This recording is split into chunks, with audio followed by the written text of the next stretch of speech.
What's up, humans, and welcome to a new Psicoactivo. Today's guest, I've been trying to get on to record. We already had a conversation in private, but he's one of the people that I've been following the longest time, and I would dare say one of the most well-knowledge people in the field because his conversations with a lot of the most well-known faces in the community are the ones that I do enjoy the most, I gotta say.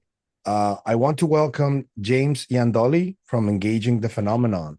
Welcome to the show, man. How you doing? Hey, thanks for having me on. It's great to be here. Yeah, We always talk in the background and touch base and everything, but I'm glad we can arrange this. yeah, finally. And it's good timing though, because a lot of things are happening. And perhaps the first thing that I want to hear from you about, I don't know if you got to see yesterday's Skywatcher presentation from Alex Clokus and Jake Barber. What are your first reactions and impressions on what they're trying to do? Yeah, I mean, I only got to see the first 10 minutes of it because by the time it was released and up until like this point, I was like, I wasn't able to see the whole thing. Just couldn't. I'm probably gonna watch the rest of it as soon as we finish this. That's alone, the first time I'm gonna have some free time. Um, I only know then what I had heard in the News Nation special with Jake Barber and his colleagues. So I I mean I'm looking forward to what they're able to put together and document. It's been a long time coming that there's some kind of CE5 initiative, right? Uh, where there's a research and development aspect that is going to be shared with the public. Because if the same kind of thing, right? The psionic summoning, right? The summoning, I don't know why they use that word. um Maybe it's popular. In my opinion, it's ignorant, and that's no offense to them. I don't know why they're using it. I'd love to hear why. I actually asked why I didn't get a response. But summoning is undermining the relationship here In your with view, what would be a better term? it's a request or an invitation. So Okay. personally, I love the term invitation because of Sixto Paswell's wrote the book The Invitation. Okay. So that's the relationship dynamic. If we're being real, Okay. we're not demanding anything of the UFO phenomenon. That's silly. So so when people hear the word summoning, it gives a different view on what's going on than what's actually going on in reality. We're not summoning or we're not demanding anything. That's not how it works. We're Okay. asking the UFO phenomenon to participate in an engagement, right? Okay. So, I So summon my child to get out of bed. I don't summon my boss to give me a vacation. yeah. So there's this conception of the phenomenon being positive. And I know that Jake went through that road, went down that road, and pretty much everyone in his team, Lieutenant Colonel John Blitch, even though he experienced an abduction multiple times, um, what is your take on that? Uh, I don't know if we can call it spiritual, religious. I don't know what we can call it, but it seems to fall in line with what Dr. Stephen Greer talks about and Chris Bledsoe too, that it is all positive. Would you agree that it is all positive, or do you think we shouldn't be saying that it's all positive because it may not be? Well, because I don't think Jake himself said it's all positive.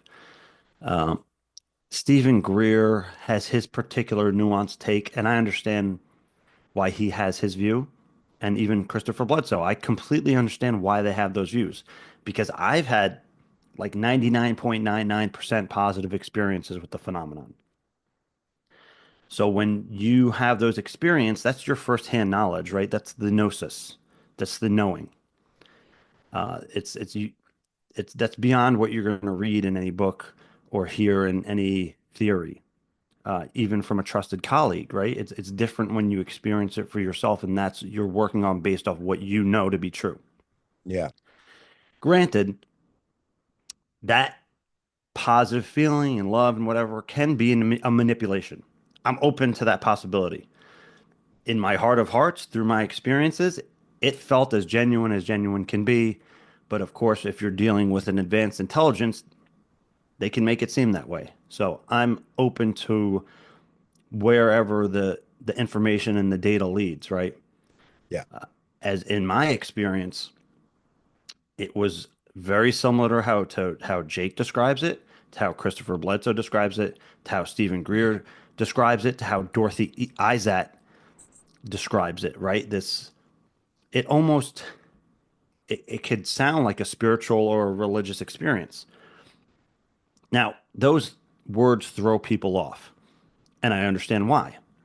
Because we just throw things in a box called religion and spiritual when because we don't know what else to call it, right? That's in the ancient world or, even hundreds of years ago, religion was used to describe faith and a way of life. And it had its own cosmology and framework. So it's a social construct. So when you're talking about the phenomenon, you can religialize it or spiritualize it, sure. Those are words that we're using to try and describe an experience that's beyond what we understand. Uh, in reality, that doesn't mean that the phenomenon is religious or spiritual, but we put it into those categories because that's how we describe it in our language, right? That's how we associate it because it's beyond our understanding, just like spirituality is and metaphysics and religion. The religion is used to try to describe an advanced cosmos with a modern framework. So it's I don't want to say it's not literal, but there's definitely symbolic and metaphoric, connotations in religion and even in spiritual and new age thought. So yeah, it's just thrown in that category because in 1,000 years from now, we're going to have different names for those categories, Yeah. right? It's just our modern language and structure and society and understanding. You Yeah. can put it into, a different category altogether as extraordinary experiences, right? And now it's no longer spiritual or religious per se, just because we labeled it so. So altogether, they're just experiences. Yeah. And we try to fit that into a nice box of what we think we understand to try to cope with it and whatnot. So again, these type of experiences could seem or could be what we consider religious and spiritual, but that doesn't mean that the phenomenon itself is religious or spiritual in nature. We're putting those labels onto it. And I completely understand why, because they're very transformative. Yeah. I wanted to ask you though, because you're one of the few people that I know that have had experiences since they were like children, essentially. And most people that I see that have these experiences go through some really harsh trauma. Not that you haven't gone through trauma or anything. I don't really know because I don't know you that well, but you seem to me like you are um, well put together. You're not like, you don't seem like you've experienced a lot of trauma. So I want to ask you, and I know you've talked about this in other channels, but I want the audience to know what was your first experience like with what you called shadow people? Okay. Well, so on the contrary, I am the way I am because I experienced a lot of trauma. So I Okay. did have a lot of early childhood trauma. Okay. And up until maybe it feels like it never ends, honestly. But that's why I'm built the way that I am. Okay. So, but yeah, but what I meant is that you seem like you're like uh coping through it not that terribly. Um, Right. But so yeah. But for me, it probably like they gave this on the P3 operators. They gave all these. inclinations, right? Like gay or bisexual or female or child, right? Yeah. So if you look at all those things, children I'm going to put in a different category just because and Grant Cameron talked about this yesterday when I interviewed him. Children are just way open, right? They haven't had the left brain conditioning. They're just way open. So Yeah. they're in their own category. But as for bisexual, gay, or female, I understand why they're trying to make a statistic of something, but I would say also people who are artistic or spiritual or whatever, they also have the inclination for that kind of engagement. And I think it has more to do with more than anything, not even intuition. I'm not even going to say intuition is what makes somebody a good asset, right? A P3 operator or contact worker. I think the key here with interactions with the UFO phenomenon, what is going to really make you excel at them and be very open to them is actually empathy. The ability to have massive empathy, right? So in order to have that massive empathy, you're also kind of opening yourself up and you're Yeah. leveling with other like life forms on a deep level.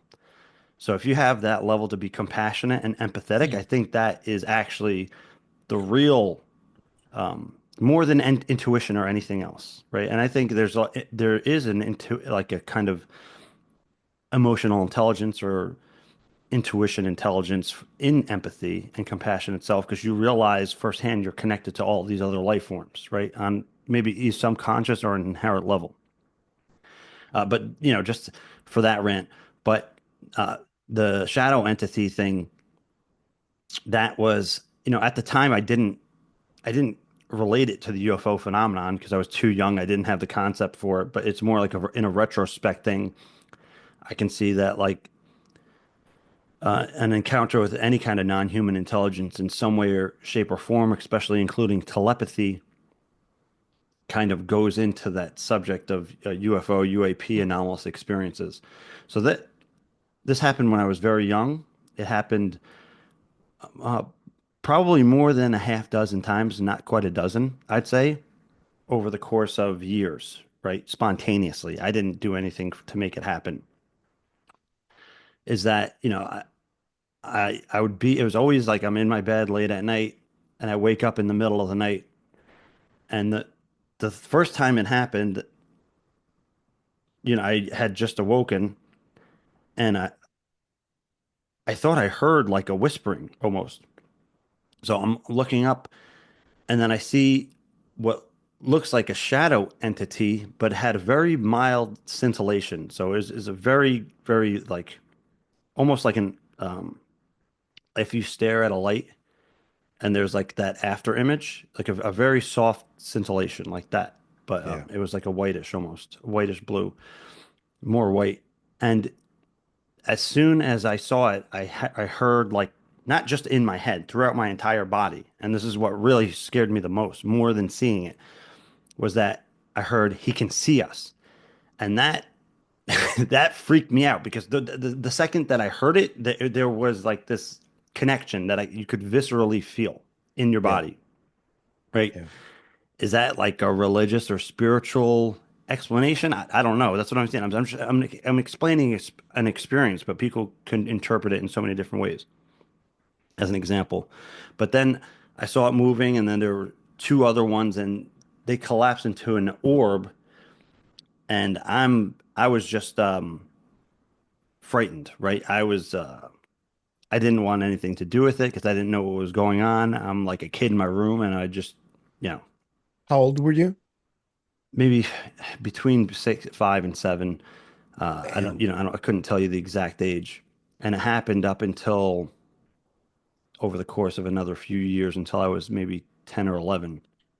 Do you Just remember if before that were there any other different traumatic experiences that maybe were not anomalous? Maybe you suffered a car crash or lost a loved one that you really, really loved, stuff like that. there was trauma. I'll just leave it at that there, but there for sure was Okay. trauma. Okay. Okay. Because when you talk about this telepathic connection and the way you describe it, it's exactly the same way I felt when I experienced what I think was telepathy with another human. That was back in 2006. And that really resonated with me because it does feel like when the first time you hear it, it you feel it through your entire body. And right specifically back here, like right here, it felt like whoa, like electricity kind of. And yeah, that when that connection was established, it didn't go away until we fell asleep. And so that rang true to me because I've experienced something like that. Um, so what would you recommend? Because this Skywatcher initiative kind of seems like they're inviting people to engage with the phenomenon, and I don't know if that would be such a great idea.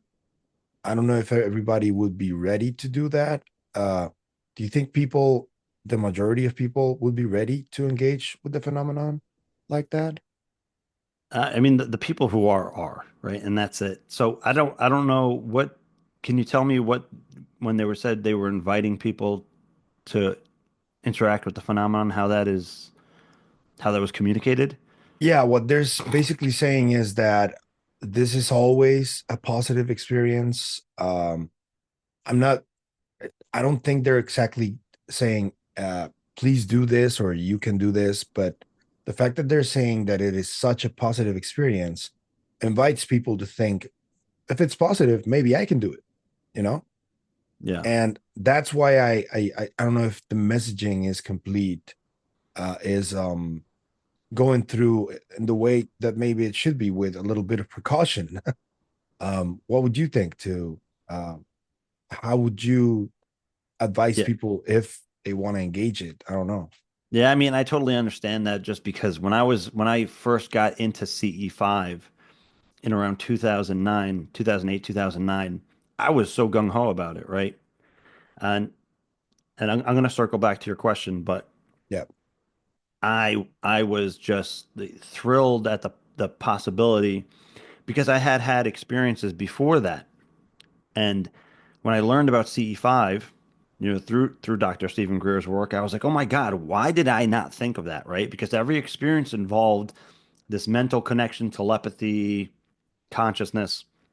So I was almost like, "Why didn't I think of that?" Like it's the obvious next step.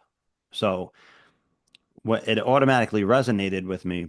And when I heard Stephen Greer talking about the experience and how contact happens, I was like, the only way that somebody knows what he's saying is by experiencing it themselves. So I believed he was being genuine in what he was saying because there's just nuance to what he was describing. That I believe you can only really have those pieces of gnosis or knowledge through experience firsthand. Yeah. Like trying to describe like some kind of sport or fruit to somebody, not through just trying to describe what it looks like, whatever, but the experience of it. So that was a key factor. And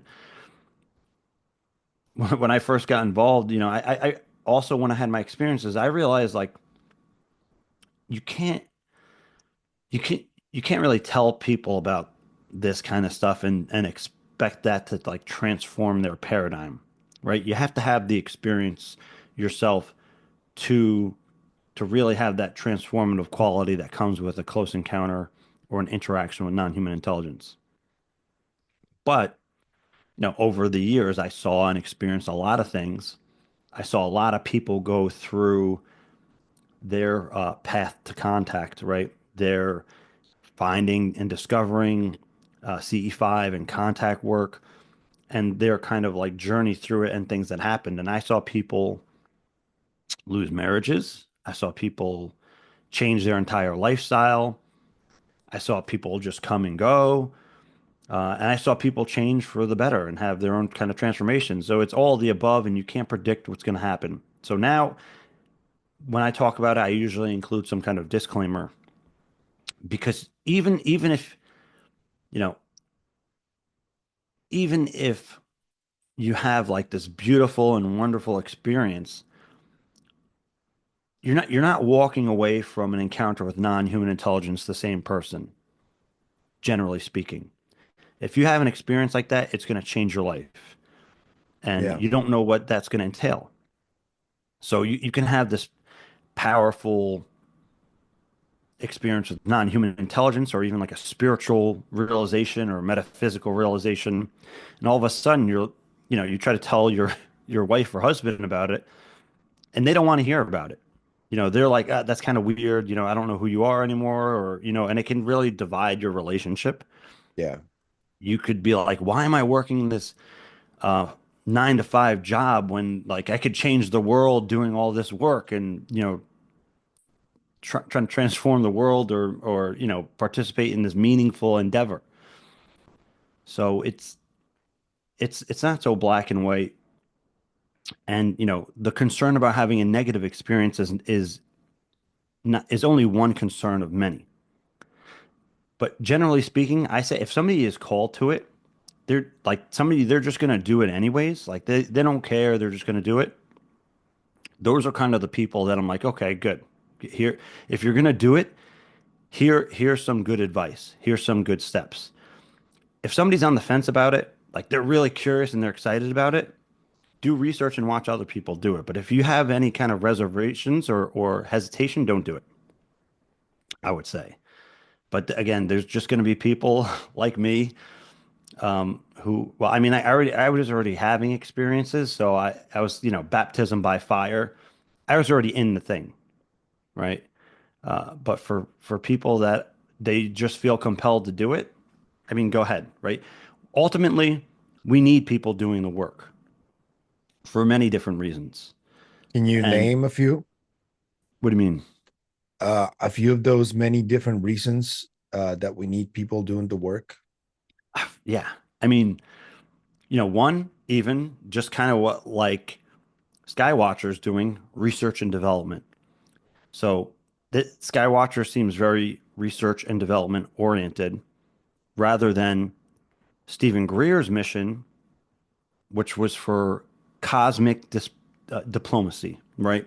Stephen Greer, there was a research and development aspect to CE5 and the CE5 initiative, but the primary focus of the CE5 initiative, which I understand very well, was to have peaceful engagements with non-human intelligence. Because if our governments are taking it upon themselves without our permission to target them and shoot them down, maybe in our best interest, I really don't know, right? But it's a way for us to have our own personal disclosure, but it's also our ability to have our voice heard by non-human intelligence say, hey, we're not targeting and shooting you. We want to engage with you peacefully, right? So there's the research and development, and there's the engagement or diplomacy aspect to it, relations, communication. Um, I'm sure that there's some other good reasons why you could want people doing it. Another is just developing human potential.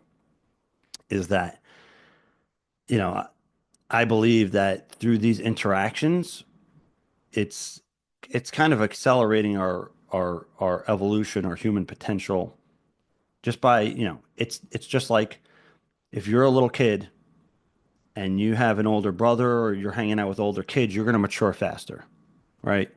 So I think through these interactions with non-human intelligence, it is kind of just by being in proximity and engagement with non-human intelligence, I think it's kind of forcing our evolution, which people can say is, oh, that's intrusive. I mean, it's happening for better or worse. Yeah. I do think that when we're engaging with the phenomenon, when we're having these interactions, that there's different elements of entrainment and resonance going on. And I know you mentioned my book a little. That is one thing I'll mention that I'm going to be discussing in the book is that um, I think when we're interacting with non-human intelligence, especially through means like telepathy and consciousness, just by exercising those modalities and going through the process and becoming familiar with it, maybe it's a latent ability of ours, but we're opening up and refamiliarizing ourselves to it and becoming sensitive to it again. So I think that through the interactions, there's also the human potential component where we're growing because of these interactions. So you have the human potential aspect, you have the diplomatic engagement aspect, you have the research and development aspect. There's at least three reasons why I think people should be doing this work. Just like there's people out there that do navigation and exploring and discovering, deep sea diving to discover what's at the bottom of the ocean and stuff. I wouldn't do that. Yeah. That's way too dangerous and crazy for me. Forget it. I'm Yeah. not going down there. Or skydiving. I Or wouldn't do that either. well, but I mean in the aspect of like not just for fun per se, but even with a mission to discover. We need discoverers. We need venturers, right? It's Yeah. part of the human nature. It's how we learn. So for the people that are going to be those discoverers and journeyers and trailblazers, we need them. Yeah. I Just agree. like people who explore caves, right? I'm not going into a cave like that and squeezing through and potentially dying because it's going to collapse. I'm not doing it.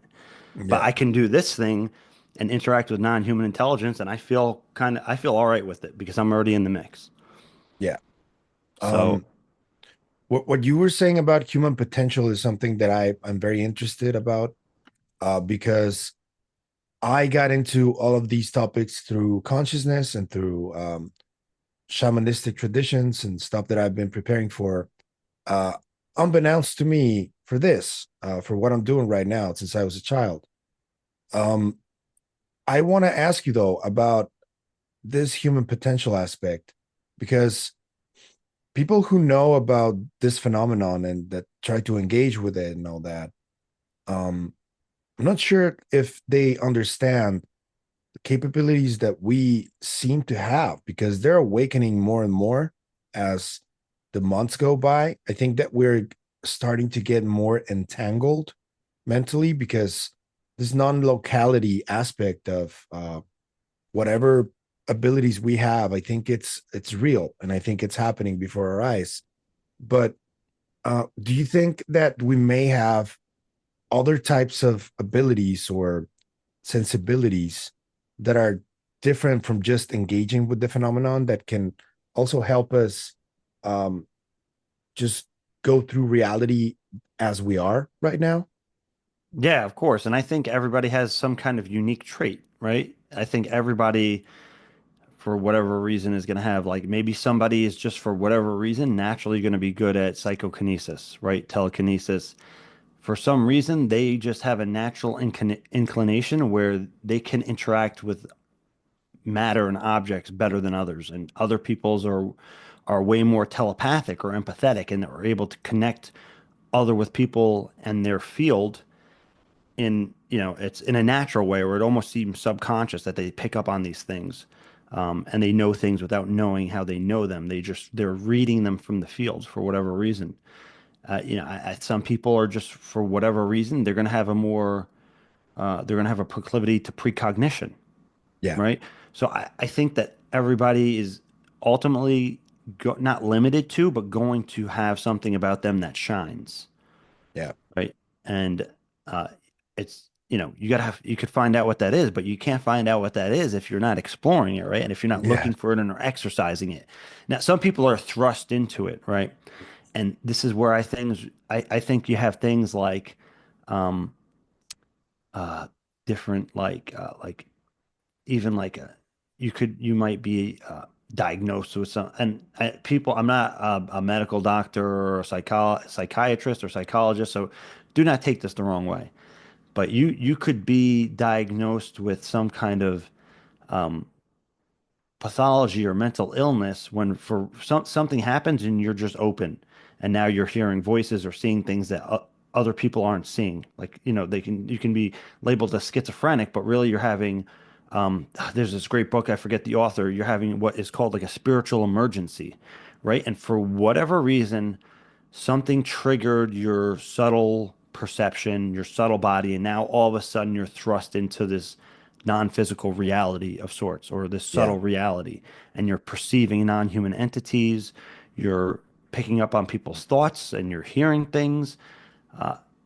And if you go talk to some kind of doctor about that, they're gonna try to medicate you, Yeah. right? So there's and there I have a friend and colleague, Daniel Ingram, who's trying to work with many others through an organization called the Emergent Phenomena Benefits Factor, I believe. And but they're trying to get it into the medical code where if like somebody's experiencing this stuff, the first thing you don't do is label them as crazy. Yeah. So I think that there's different ways that people can turn on those awarenesses and for better or worse. But I think it's natural within all of us. I think actually that neurodivergent people are some of the most misunderstood people because they have different sensibilities, and you can tell. I'm married to one actually, and I've been it's been like a journey for 3 years that I've been with her, and I can tell that she can sense stuff that a lot of people can't, and that's where I want to do this segue because the telepathy tapes are out. I'm sure you've already listened to all the episodes. Um, what do you think about this new discovery and the work that both Kai Dickens and Dr. Diane Powell have been doing? Do you think it could lead us to some like aha moment in terms of getting to know ourselves? Yeah, for sure. I mean, I think that the telepathy tapes are incredible, and that they complement and go hand in hand with the UFO phenomenon, UAP disclosure.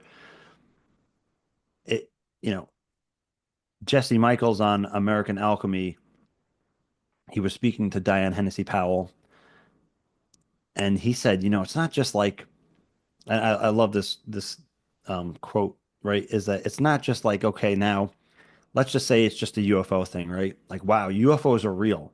And now we are just trying to take that UFO reality and smish it and fit it into our own current understanding.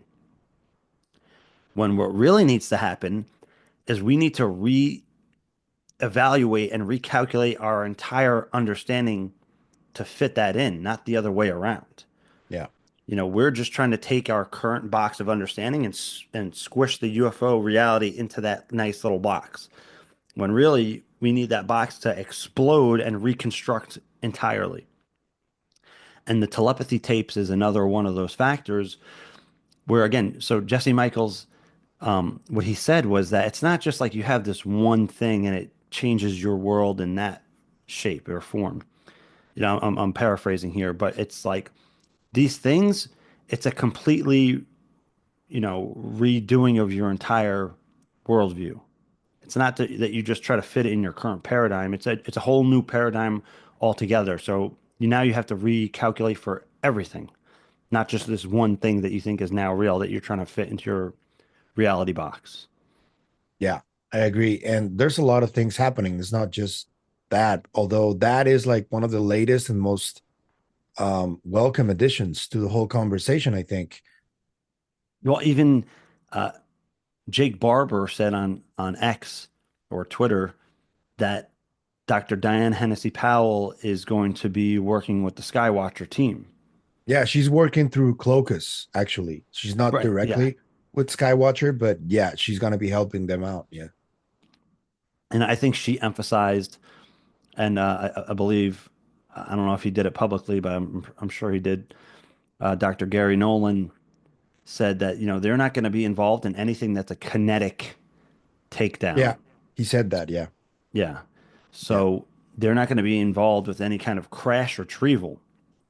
They're only going to be involved with things that are invited in and come to land or what Yeah. have you, or those kind of scenarios where they're calling in when they're inviting the phenomenon, not in any kind of hostile takedowns or kinetic activity.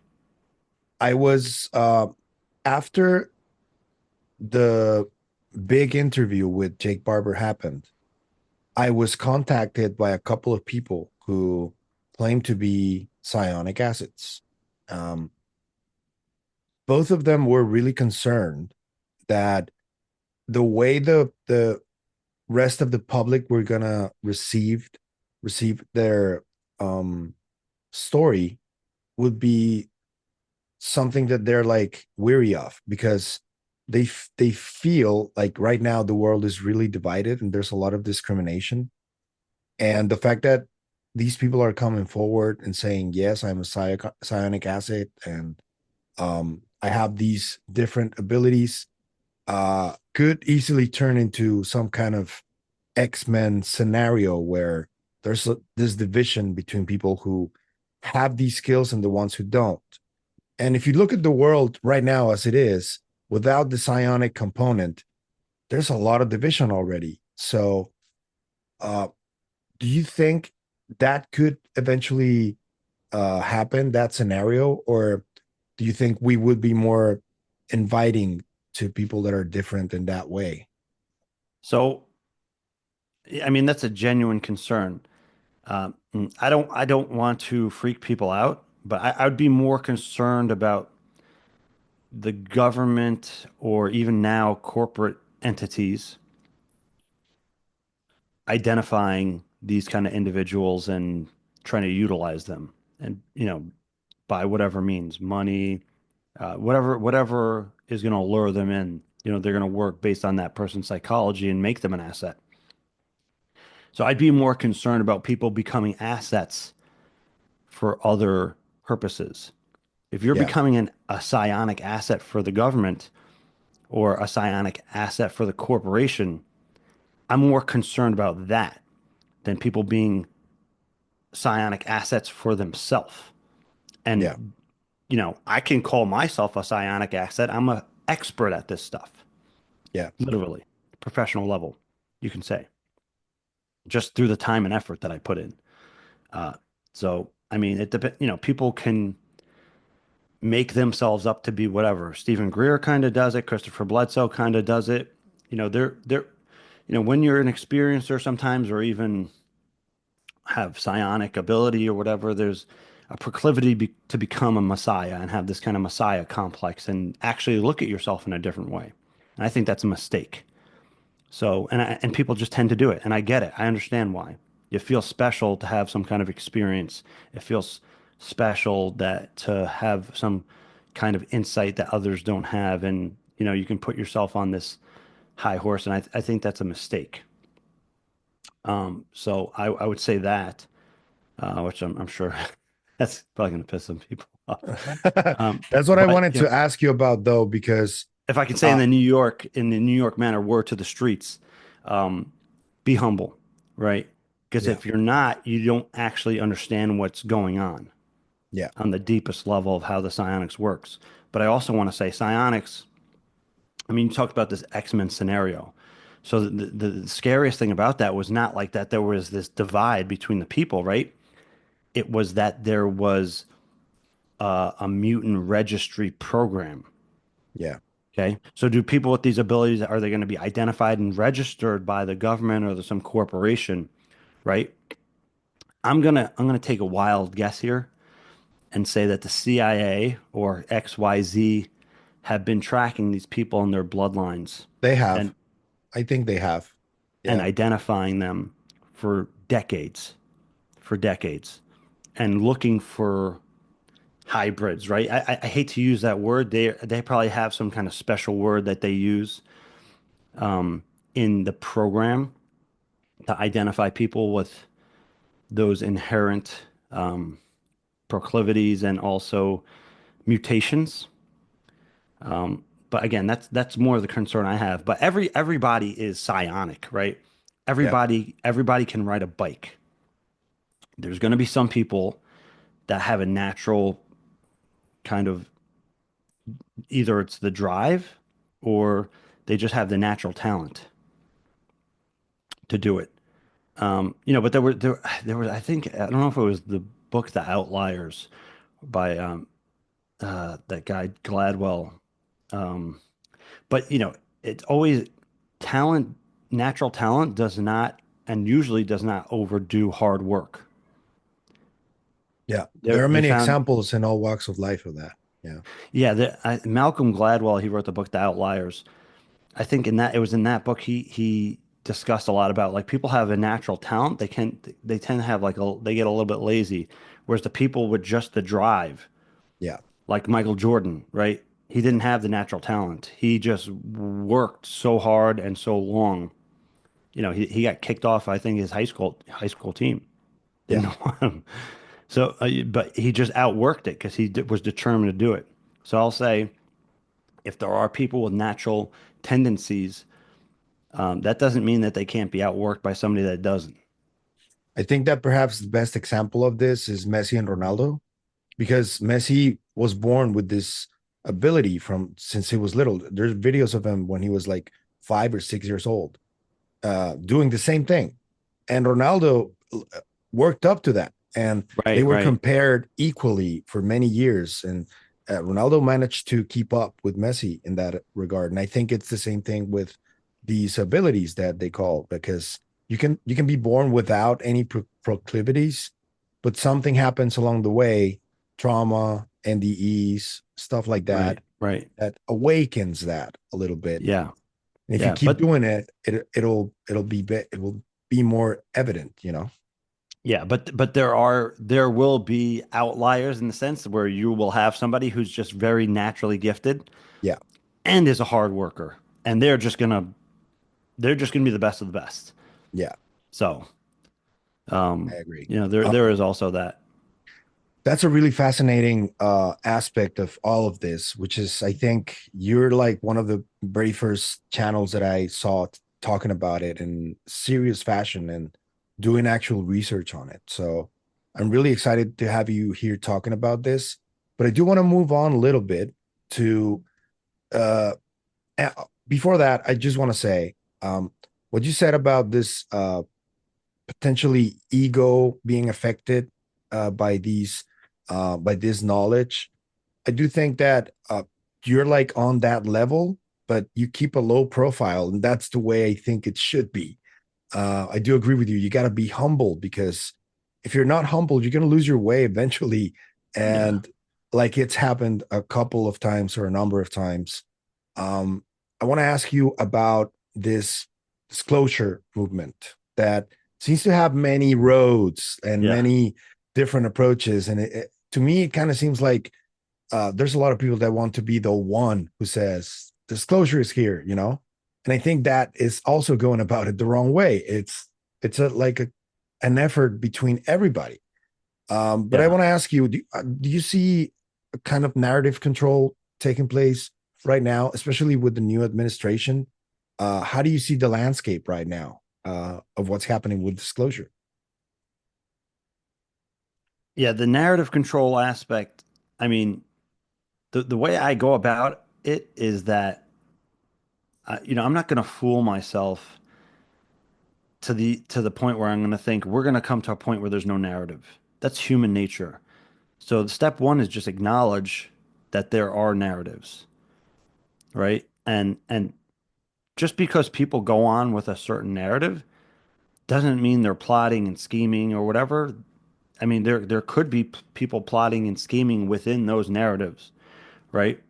But generally speaking, they just align with that narrative for whatever reason. Maybe it's like associations and people that they know and they trust, right? Maybe because they think that narrative is the right thing to do, and that's the right way to go about it.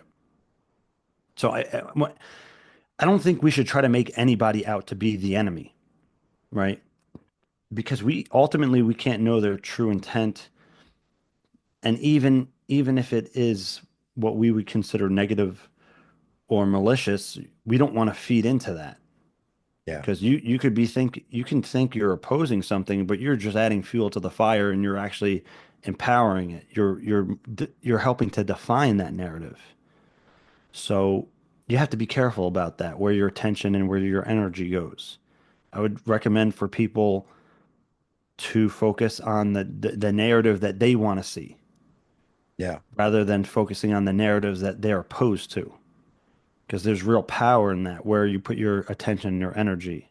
And you're going to have, when you're working on the narrative that you appreciate and that you think is the right way, other people in the other narrative are going to think that you're part of this other narrative that's plotting and Yeah. it's this endless cycle. But when you align yourself at least with your own narrative, you're going to have the right people come around you and you're going to make the right connections and you can do what you think you need to do. But other people, just because they have a different narrative, doesn't necessarily mean they're wrong. You don't know who they are, what they're coming from, what their experiences, and why they're doing what they're doing. Just like nobody could understand yours truly, right? So, I mean, I think it's good to just participate in the way that you can, even with people that have different narratives. It doesn't make them your enemy, right? And it doesn't make them the bad person or whatever. I, there are people that might do, let's say, bad things, right? Let me just put that out there. That's reality, right? So, I mean, do with that what you will, but don't let it define you and don't let it define what you're doing either. Just be aware of it and, I mean, try to adapt to that in a skillful way. Okay. And what about this disclosure effort as it stands right now? Because there's the effort from Jake, then there's a bunch of different pieces of media, including some of yours, because you have been involved in the Cosmosis show that is really nice. I'm gonna leave a link in the description so you guys can check it out. You're very much involved in that one. You're also partly in the Leslie Kane season 2 documentary, UFOs Investigating the Unknown. Correct. Yeah. Um, so where do you see the current disclosure effort um, as it stands right now? Do you think, as Jake said, we might get something tangible within the next 12 months? I want to say that's always possible, right? Just by the means of it, it just takes one of these whistleblowers to just like finally come forward with something that is tangible, right? That's always a possibility. Uh, with everything going on, there's only more momentum building. So, if you had, again, there's so many possibilities that can happen. It does feel like that there is a lot of progress, right? I don't think that this is just some kind of because some people do feel this way. I don't think that this is just some kind of operation where they're tricking everybody into this disclosure of their own making, so to speak, and that there's nothing there. It's just to create this military fund to empower the military industrial complex, and that's it, right? But again, there's all these different individuals working their own angles on this and doing it for the reasons that they think it needs to be done, and it's going to reflect in their efforts and what they're trying to disclose. So, what are each of these individuals trying to disclose and why? That's complex. So ultimately, I think, yeah, I mean, if the phenomenon wanted to, it could just have disclosure tomorrow, right? Plain and simple. Yeah, they're in control. Yeah. So that's always an element. I'm not counting on that, but that's a potential. You have Skywatcher, right? But there's many other groups doing what Skywatcher are doing. Mostly individuals, but there's been groups like that for decades, right? Even going back to Mission Rama in the 1970s in South America, where they were going out and using, psionics or meditation uh, to to invite the phenomenon and having some amazing encounters and experiences, some of which were documented, right? Even with Stephen Greer, Dorothy Ezat, the contactees of the 1950s, right? They were going out to the desert in California, Big Rock, and using telepathy to invite the UFO phenomenon. They claim to have encounters. I don't doubt it. If you listen to that old song, calling occupants of interplanetary craft, right? if you listen to that song, the lyrics are literally instructions on how to do this. People are asking Skywatcher, "What's your method?" Go listen to that song. That's all you need. Yeah. Quite literally, Yeah. listen to that song, and those songs are the only instructions you'll ever need for contact. To me, it's amazing that instruction and those lyrics made it into that song, right? Which the original song, I don't know if it came out in the 50s or the 60s, and the Carpenters did a redo in the 70s. So back then, people knew how to do this, Yeah. right? Go look up, Sixto Paz Wells and Mission Rama. Again, they have some religious underpinnings in their message and their messaging, which I can understand why that would happen, but they have their own method. It's also the times though, It and is. It is. they're bringing too. Like there's a lot of elements that can explain that. I see nothing wrong with that as long as it's positive and like they're trying to help others with the messaging. If it's a little bit religious, I don't judge really. It's like Yeah, and I'm not saying it's bad, but I can. What I'm saying is that it could turn some people off. yeah, it does.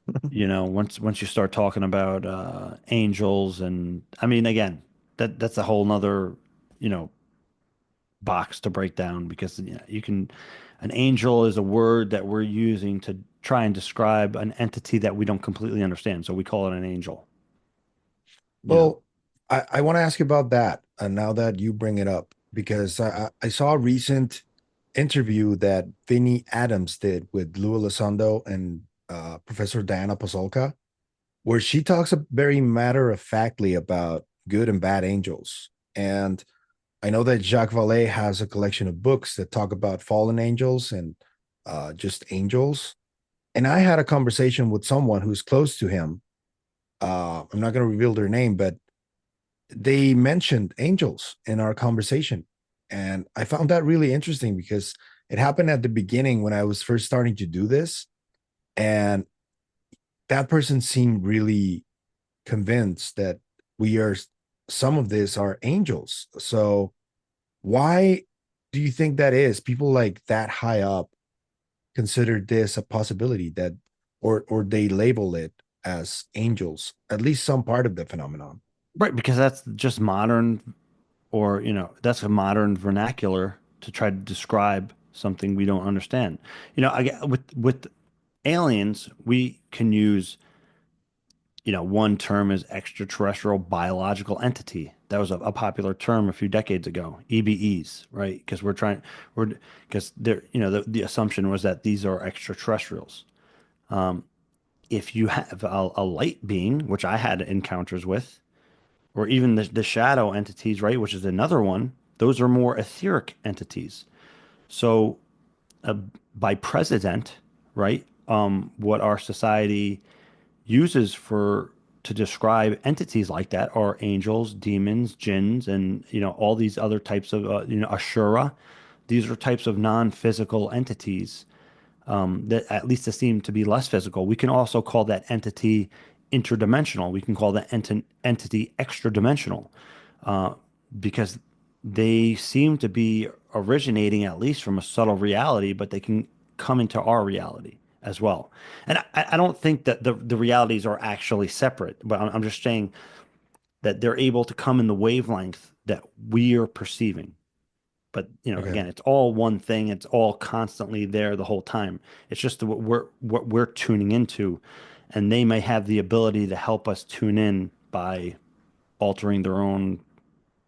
I don't, I don't know how they do it, but they seem to have the ability to allow us to tune into their frequency or whatever it is and see them when they want us to. What do you think about this idea from either Tom DeLonge or Peter Lavenda that some of this lore and this history could be tied to this concept of the old gods coming back? We know that the Greek gods and the Vedas and all that.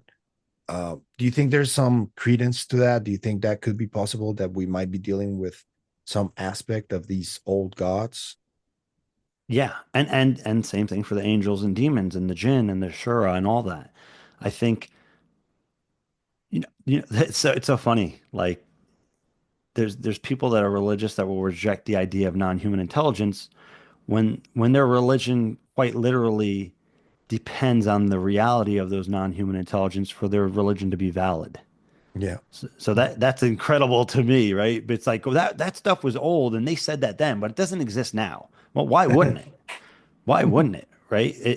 If you're to take your religion and belief and your faith literally, these beings and entities exist and they always have. I believe personally in our ancient world that we had more open understanding and relationships of these non-human entities or these other entities and non-human intelligence. I believe that in our ancient past that there was a knowledge and a consensus about these beings and that maybe at different times there were open relationships, right? The earth has been here for billions of years, Yeah. right? We're here for a nanosecond, just like a wink of Yeah. time, the last few thousand years. And we're talking about the last really the last 2000 years, right? Or like we're talking about recorded history. And before that, we really don't know uh to the extent of what happened. We only have stories and myths and all these things. But everybody talks about that Atlantis, right? There's the stories of Atlantis and Lemuria and Mu and ancient advanced civilizations. And there may be something to that. I have there's no reason that that couldn't exist. And there's a Right. lot of evidence that supports that they were advanced. The pyramids, the Yeah. ancient vases, all of that stuff. Yeah. Yeah, and I mean, man, there's a whole rabbit hole there that I actually love. That I mean, that there's talk about ancient structures on the moon that are thousands and thousands of years old, and that there's actual, not just structures, but there's writing on some of those structures, and they represent our most ancient languages. And That's how did they wild. get there? Right? Yeah. How were we more advanced at one time where we were non-human entities to the extent where we were visiting elsewhere, right? And we have lost that knowledge for whatever reason. And some special access programs' actual job is to go hunt down those artifacts and use that to augment our current technology with ancient technology that doesn't exist anymore. Or Yeah. I maybe, spoke about ancient technology with Matthew Pines when we yeah. talked. And he's convinced that, yeah, that is also something that could be entirely possible, that we're dealing with some ancient technology too. That's Well, really and interesting. yeah, I think that there's definitely something to that. I think that there's no full disclosure um, without the understanding of our ancient world, and our past interactions with non-human intelligence and just who we were in the past. I think that is also part of disclosure. Yeah. It's not just about, well, we're being visited. It's like we actually have a much longer history than we realize uh, with technology, not just non-human intelligence. And that's a major part of the story. And I think, that's in part why disclosure is not all just about non-human intelligence and aliens and angels and what have you, but it's also like, who are we? Yeah. Yeah. I want to ask you though, because we've been talking about this in the background for months now at this point, and you've been teasing and like just leaving little breadcrumbs there because I know you knew about this documentary from Dan Farah, and it finally came out the trailer, and you were like, Yeah. "Here's your documentary," and you sent me the Yeah. trailer. Um, there's a lot of rumors around it. I know from what we saw already that um, Jay Stratton came out saying that he's seen beings and UFOs with his own eyes. But there are rumors saying that some kind of footage is going to be shown, or that they're going to talk about something about our ancient history. Um, have you ever heard any of these rumors? And I really don't know what is in that documentary in context, other than, hearing the same kind of rumors that you heard. I don't know anything uh so here's back. a And question though. Leading up to that though, because we've heard about the Majestic 12 for a while, and then Zodiac. And Right. I wanted to ask you because I've seen, for example, Ross pivoting a little bit towards maybe trying to understand the people that made the secrecy back then, because they did it for entirely patriotic reasons, right? So I wanted to ask you because I've seen people like James Clapper, for example, or Christopher Mellon himself, because he's a Mellon. Do you think it's possible that part of this group that is either Majestic or Zodiac or whatever, do you think some of these people are actually not really bad people and are trying to get this secret out? Because if someone was part of these groups, it would be someone like Mellon or Clapper or, maybe Obama. I don't know. Yeah, You think it's possible? I'm gonna take a wild guess and say that if there weren't a number of people that were part of Majestic 12 that wanted this out, we probably would not be hearing much about it. So there's always been talk, and again, you can say this is rumor or whatever, that there's been a contingency within Majestic 12 for years that have wanted this out, and that they've always been trying to figure out how to do it, and they've been gradually trying to acclimate the public to it. And again, I just I'm gonna just discredit everything I said because I'm gonna say a name and it's gonna piss people off, but I actually do believe this to be true. So Dr. Stephen Greer claimed to have met with people within Majestic 12. So Eric Davis did too, right? And I believe that both of those are facts. I believe both of those to be true.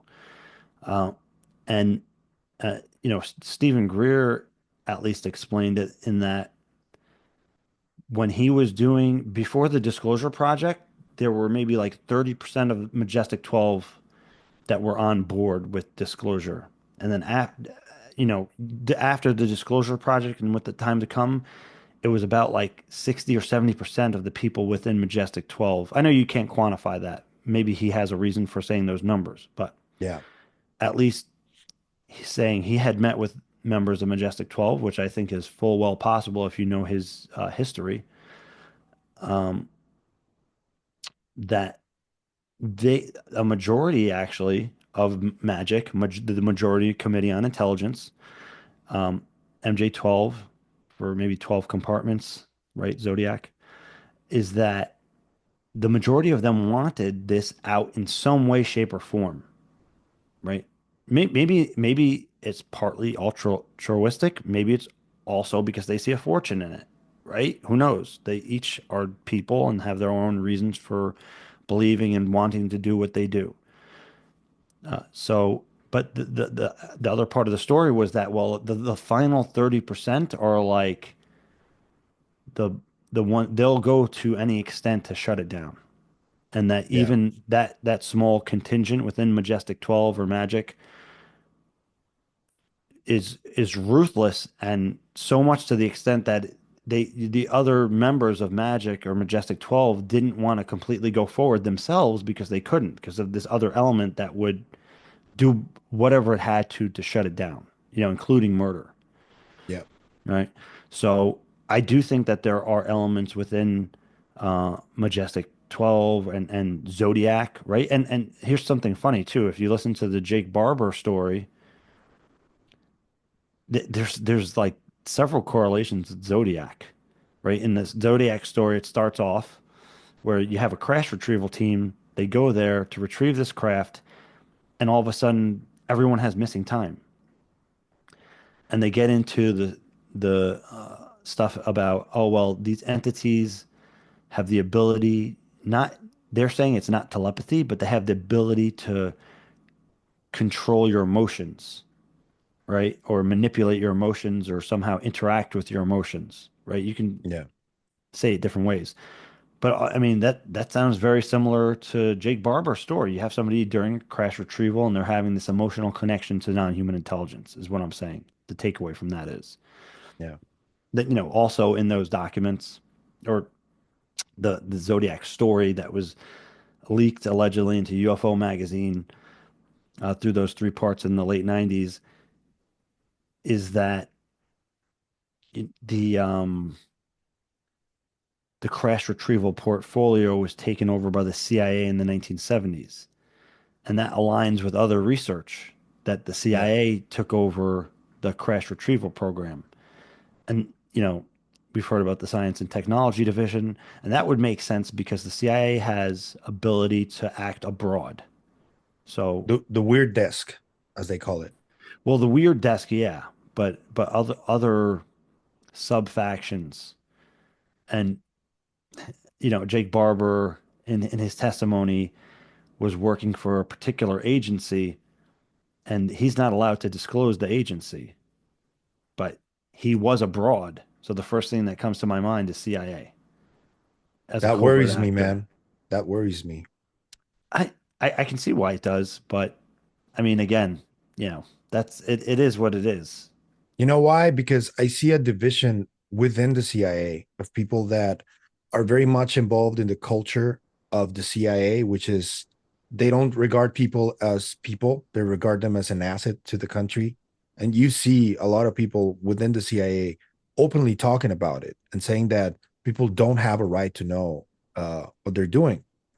And there's another faction that doesn't like that idea, and they do feel like a patriotic sense to the people.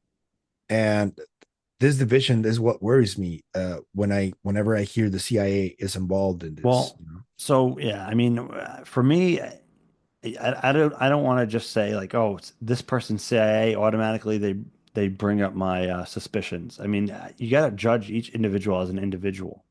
Yeah, I understand that there's a certain type of culture, but you know, I don't think you can say, oh, that person was involved with the CIA, that therefore they're part of some kind of scheme. I don't think it's that simple. I know there's people that are very black and white, die hard, as they say, if this person's a CIA, oh, CIA, you can never trust them. I mean, I just don't know, right? I'll just say that I do not know. Uh, I tend as an individual to look at somebody as an individual, right? That's just me personally. yeah. Um, just like one last thing I want to talk to you about before we leave. I don't know if you've noticed, but Dr. Hal put off a few months ago, he was still like very much adamant that he didn't want to talk about any of this. And I've heard people that say that he was like still under some contracts with the DoD because of some work he's been doing. But then he started talking about this very openly. On he went on Dr. Anna Brady Esteves podcast. I don't know if it's hers, but she hosted two of the podcasts that I heard where Dr. Hal Puthoff was in this podcast called the Ecosystemic Futures Podcast. I don't know Right. if you've Yeah. heard of it. Um, why do you think that people from the scientific community now are talking about this more openly? Because I saw some acting NASA scientists talking about this already, and I've never heard a NASA scientist being so open about UAP technology and nuts and bolts and so what do you think happened there that is making all of these people now talk about this more openly and so recently because it's been just a few months? So there could be a few reasons for that.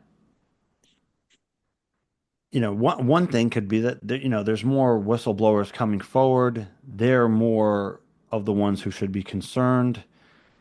The conversation is just kind of moving forward more, so maybe they feel more emboldened to talk within the limits and the constraints that they can.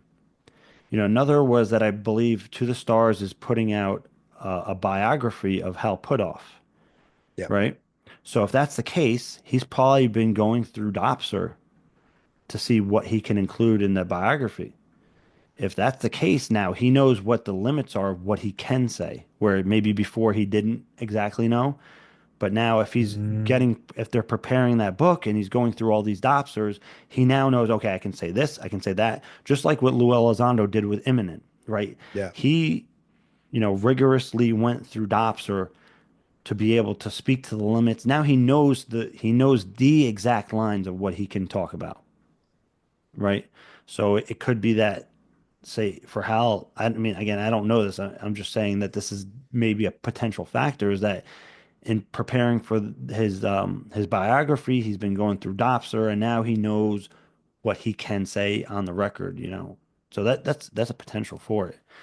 But again, the conversation is just moving forward on so many different fronts that I hope more people keep talking. You know, it's great to see Eric Davis speaking more and Hal Puthoff and all those people. I hope we hear more from Jacques. You know, there was this really interesting little bit in Imminent I was reading, and it said, you know, Jacques Vallée is one of the few people that have a UAP clearance, and I was like, what is that? What does that even mean, right? Yeah, how? I mean, I guess because maybe he was working with Heineken on Blue Book. I don't know, but how does he have a UAP clearance, and to what level? I don't know. There's just different elements like that. You know, again, Jacques Vallée's book came out. I'm gonna put it right here, right? Oh yeah, I already Forbidden Science, ordered Volume mine. 6. Yeah, still hasn't gotten You to me, but you really, I mean, Grant Cameron always says he's just throwing people under the bus. He just, I mean, not in malice. He's just telling it like it is to the extent that he can. So I'm who, grateful that Grant he's or Jacques? Jock. Oh, But what do you mean? Grant Cameron says that he just throws people under the bus. So like you're reading these Jacques Vallée's journals, and you're hearing about all these secret meetings and all these experiments that they did with consciousness and Skinwalker Ranch, and they were trying to engage Forbidden Science Volume 5. Like I created the name Engaging the Phenomenon in like 2018, right? But Forbidden Science Volume 5 came out maybe the beginning of last year or the end of the year before that, so 22, 23. And there's literally a sentence in there that says engaging the phenomenon. But so it's just this funny correlation. But you hear like, oh, this high level person met with this person, and this is what was going on, and like there's just all types of stuff. Riddle, you know, they in Forbidden Science Volume 5, they're talking about, you know, three different times that they found the program, right? They found the individuals involved, they found the locations. General Jack Sheehan touched a craft, right? And maybe he's one of these whistleblowers that's going to come out in a big way. I mean, I wish, I hope, I don't know, maybe not, He's but still alive. yeah, he's up there. You know, maybe Yeah. will come forward, right? Who knows? If you have like somebody like him or McCaslin, you know, I said I would in the age of disclosure, if they had somebody like Bobby Ray Inman or you know, General John Sheehan or General McCaslin. McCaslin, so you had Yeah. somebody like that, man, it is just like Game over.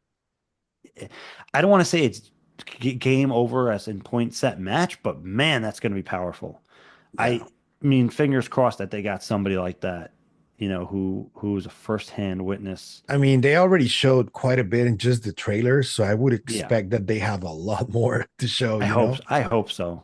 I really do. You know, I don't want to get my hopes up, but man, it looks incredible already, and I think it's going to be a powerful way to communicate to the general public because this thing's not turning around. There's no Oh no. way.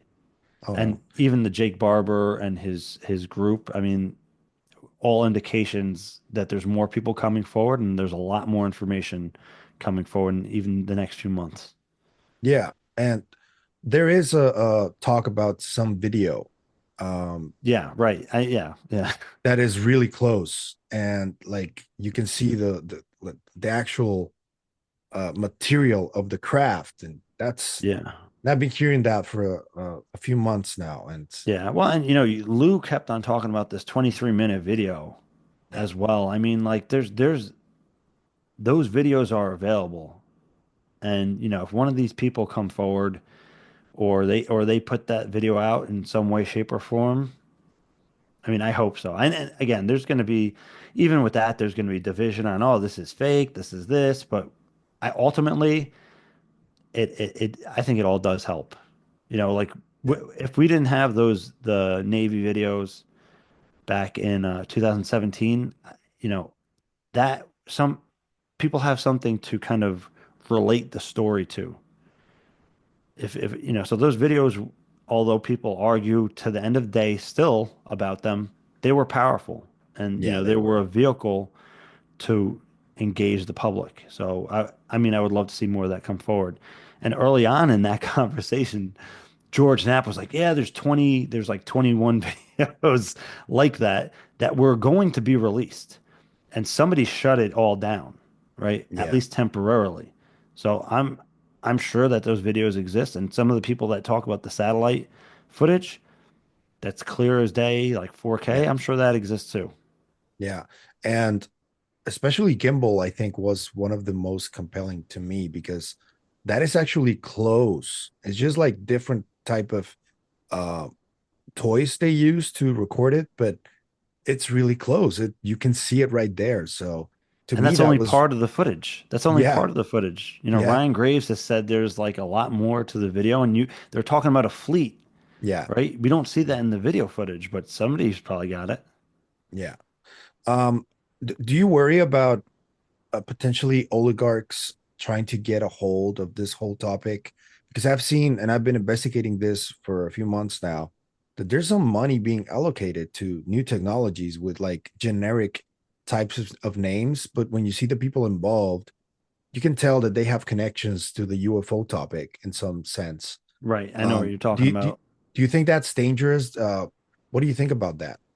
I mean, it's human nature. So is there a potential for danger? Sure. And people would argue, well, is that more dangerous than if an oligarch U.S. interest was to insert themselves or be part of this rather than a foreign adversary? And it's like, again, everybody is drawing the line of who's the enemy and whatnot.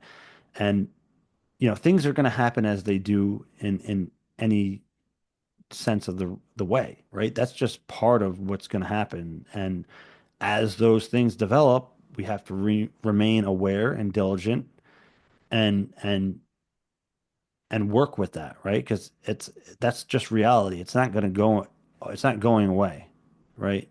And all we can do is remain informed and act how we see fit, right? And just to do our best. So those things are going to happen, right? I think it's inevitable. Yeah, So it is a concern, but I mean, you don't have to go crazy about it either. agreed. So where can people find you, James? If anybody wants to either establish contact or watch your content, what do you got going on right now? Yeah, people can find me on YouTube, on X or Twitter, on Instagram. You can either look up, I'm sure, James Iandoli or Engaging the Phenomenon. I also have the podcast on, it's mostly on Spotify. I've been having these troubles with Apple Podcasts, and I communicated with them and I can't seem to work it out yet. So YouTube, X, Instagram, Spotify. I have in if you follow the links, you can find an email in there. It's engaging the phenomenon at protonmail.com. And there's different ways to reach me. You can always try to DM me. I usually am responsive as best as I can. So yeah, you can find me there. And also that Cosmosis show that you're part of, and that UFOs Investigating the Unknown season 2, which you're also a part Right. of. So Cosmosis, you can go to watchcosmosis.com and again, it's on Amazon Prime, it's on Apple TV, it's on Google Vimeo, and YouTube. Yeah. Vimeo, yeah, Yeah, Vimeo, right. That's that one for the international. I apologize. Yeah, yeah, they updated that. And I yeah. think that you can actually find that through the watchcosmosis.com. And again, I can't say enough about Cosmosis. J. Christopher King, Kelly Chase, Jordan Flowers, everybody who participated in that, like they really poured their heart and soul into it. And they're not trying to align with any narrative for popularity. They're trying to tell it how it is. They're not dumbing the conversation down. They're trying to bring general awareness and the public up to the kind of conversation that's really going on when it comes to the phenomenon on a deep level with academics, with experiencers, with people who are driven and interested by the phenomenon. And again, also there's the UFOs Investigating the Unknown season 2 is on Hulu and Disney and National Geographic, and that was just like super high quality production. And, Leslie Kane worked really hard to take the story deeper She's a and get, producer now, isn't she? yeah. So I don't know the exact title, but she had a lot of work on that show. Yeah. And, she, in the last season, she tried to get the experiencers in there and the network would not have it. And I think that whatever the parent network, whatever traded hands by the time that season one ended, and season two, they allowed her to include the aspect on experiencers, which I think is super important It rather than is. just this. Again, I don't want to get tied up in like this is a bad narrative and they're bad people or none of that really. Like, but the military narrative, the threat narrative, but again, not even all threat narrative, but just the militaristic ization of UAP Yeah. rather than the personal and the human aspects of the UAP, right? And the human potential aspects of the UAP and all these other important um, qualities that UAP demonstrates. That's the bigger and the deeper story, and I think it's going to help take us much further than just like discussing and narrating the same military report over and over and over again. Yeah. But again, to the credit of that narrative, it's taken us this far. It really has. So it has been necessary, and I have gratitude for everybody who participated in that. Yeah. Some I have some I have personally changed my stance from calling it a threat narrative to call it a precaution narrative, you know? right, and if you even listen to the individuals, they'll tell you there's a difference between threat and what was the other word that they used? Um, I'm failing on the word right now, but they were saying, just because something is a threat doesn't mean it's like intentionally trying to attack you. It's a potential Yeah. threat. It's not like I'm going to say the word imminent, but it's not an imminent threat in the Yeah. sense where it's has something that has negative intention, but it could Yeah. still be a potential threat. That kind of conversation. Yeah. Okay. So you guys know where to find James.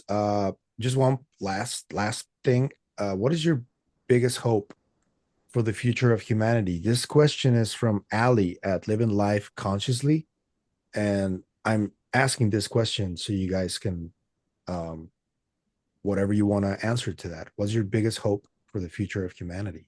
Man, I'm such a hippie when it comes to this, man. I really hope that in understanding the reality of UFOs and more so non-human intelligence, that people are gonna like wake up and realize like, wow, like, we really are one human race, right? Like we have a lot more in common than we have not in common, right?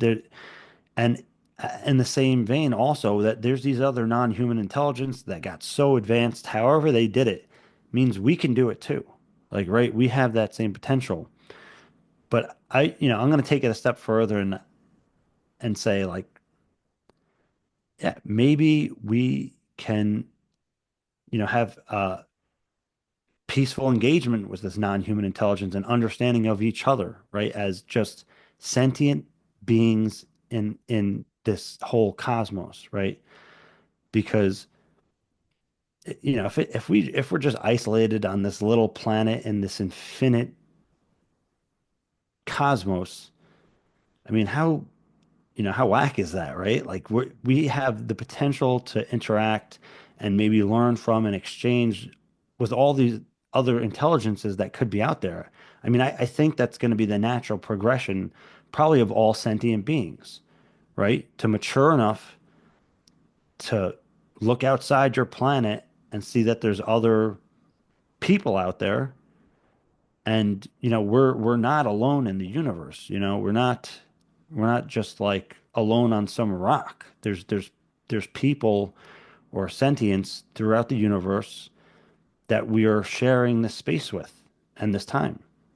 Yeah. So why wouldn't we want to make the best of that? Beautiful answer, man. That's why I think Whitley Strieber's book is called Communion, you know? Yeah. Um, I want to thank you, James, for your time. This was a wonderful conversation. I hope we can do it again soon. And thank you for everything you do, man. I do consider you one of the most knowledgeable people in the topic, and I think that with people like you who remain, open-minded and try to keep it at peace with everybody, I think that's the way that we're going to move forward. So thank you, man. Yeah, and you too, man. You're doing a lot of great work. I've seen a lot of the wonderful interviews you did with like Guy Dickens and Diane Hennessy Powell and many other, there's many people. And I love your demeanor, your approach. It's never malignant or accusatory or anything like that. It's always cool, man. So Thanks. thanks for Thank doing you. what you do. Yeah. And let's talk again soon. Yeah. See if Yes, sir. we get disclosure soon. All Yeah. Hey, fingers crossed, man. right, bro. Maybe one day Uh, we'll do our own Skywatchers event. yeah, that'd be cool. All You know, right, man. I'm So thank you, people. You know what to do. Like, share, comment, subscribe, all that. And I'll see you on the next one. Thank you, James. Have a good one. take care. Bye.